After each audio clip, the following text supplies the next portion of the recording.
This is a very big week. Why? Because it's free hit week. Like, subscribe, and let's get straight into my team. So here we go with my free hit team for game week 4. As you can see, I've got David Raya in goal. I think, you have to look at Arsenal, and they've got the best defence in the league. They're very hard to break down. We saw them go to Anfield and nearly keep a clean sheet only for a stunner from Dominic Szoboszlai. So I'm very comfortable in having an Arsenal asset in my defence, or if not in goal, which I've got in David Raya. I think Nottingham Forest are going to go there with Ange and try and play a bit more expansive. They might get opportunities, but I think like Arsenal need to get a win.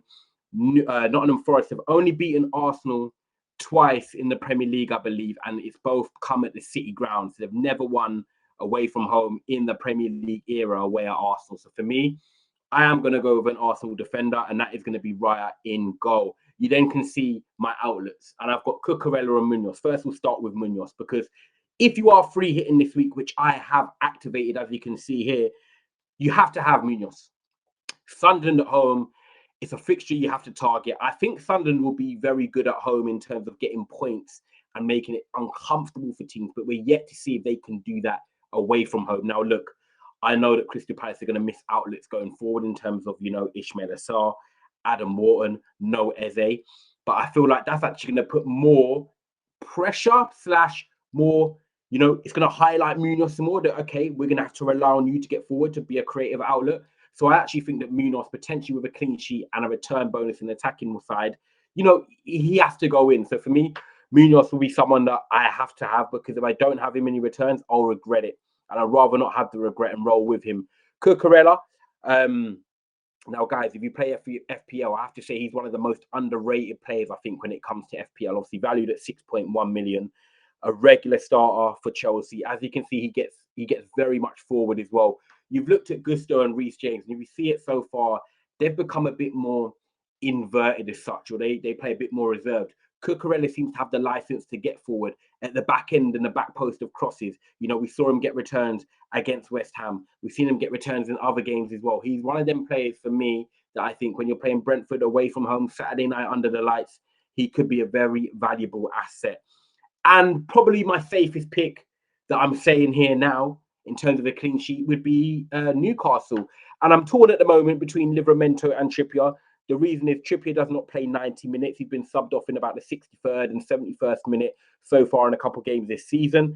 Livramento has played for England in the midweek, but I feel like he's more of a lock-in with Lewis Hall just returning from injury. So it's either, do you want to play it safe and go with Trippier and hope to bank the clean sheet if he does get subbed off? Or do you want to go with Livramento and hope that also if he plays 90 minutes, there are DEFCON points, there are also the more opportunities to get an assist or get a return in the attacking department. So at the moment, I have got it on Livramento, but he's the one I'm most comfortable with in terms of a clean sheet. Cucurella and Munoz are more in terms of the attacking output, and Raya, I do believe that they can keep a clean sheet. And if they don't, then I've rolled the dice and that's up to me. So that is my defense and goalkeeper for game week 4 so far. And now we go into the midfield. And I'm going to go from right to left. Let's mix it up because we've got Antoine Semenyo. Now, if you have Antoine Semenyo on your normal FPL team, great pick. If you are looking to free hit, he is a must. And if you're looking to make a transfer this week, he also could be a must. So this week is get Semenyo. They're playing Brighton. We all know South Coast derby, not such a derby, but both on the South Coast. That is going to be a game where there's going to be a lot of attacking intent from both teams. Brighton not coming to sit back, and Bournemouth are also not going to do the same thing playing at home. And when I've watched Antoine Semenyo at Bournemouth, he is one of the main creative outlets. He, in fact, should have at least 3 goals this season, if I'm personally honest, or 4. He missed a gilt-edged chance against Tottenham, and he missed a gilt-edged chance the week before that. I can't remember who Bournemouth played, but he should have scored. So when you look at Semenyo, he could be on 4 or 5 goals potentially in the Premier League. And I do think that, if he doesn't return, you've not made a mistake in getting Semenyo. I don't think at the price point there are many better options out there than him right now. So I'm going with Semenyo at home to Brighton, and he is a potential person that I'm looking to bring in future weeks into my actual FPL normal team. And then we're going to look at Jack Grealish now. He's a man on form.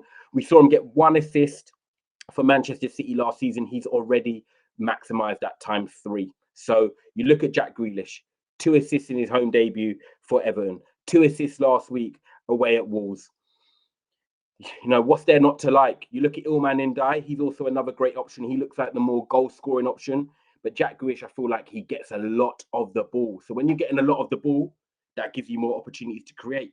And we're playing against an Aston Villa team that we've seen, guys, are not as solid as what they were in the last couple of seasons under Unai Emery. They seem to be lacking something. And yes, they've got Harvey Elliott, they've got Jadon Sancho coming in.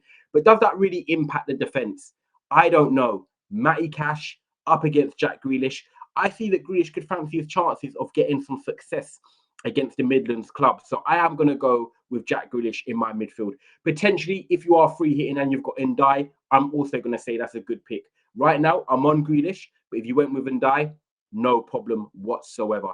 And then Gakpo and Salah. Look, Liverpool have not been firing at all cylinders this season, but that's a scary sight, right? Because Liverpool, they only can get better. And that's what I expect to happen after the international break. I think it's perfect time for them to recharge, go again. They've got 3 wins from 3, the only team that have won all their games in the league so far this season. Gakpo goes under the radar, but he's a nailed-on starter on the left-hand side. And this is the type of game where he's going to get opportunities to come inside and shoot. You expect Liverpool to dominate more of the ball and also score a few goals if the result goes the way we expect. However, Mo Salah, it's now time. I've not got you in my normal FPL team, but for a draft away against Burnley, El Capitano, you've got to be captaining him. You know, Mo Salah is desperate to get back to playing the way he wants to play, which is scoring goals, a smile on his face. And so far this season, he's been quite underwhelming for me in terms of the Liverpool attack. Very quiet against Bournemouth in the first game of the season, managed to get a goal.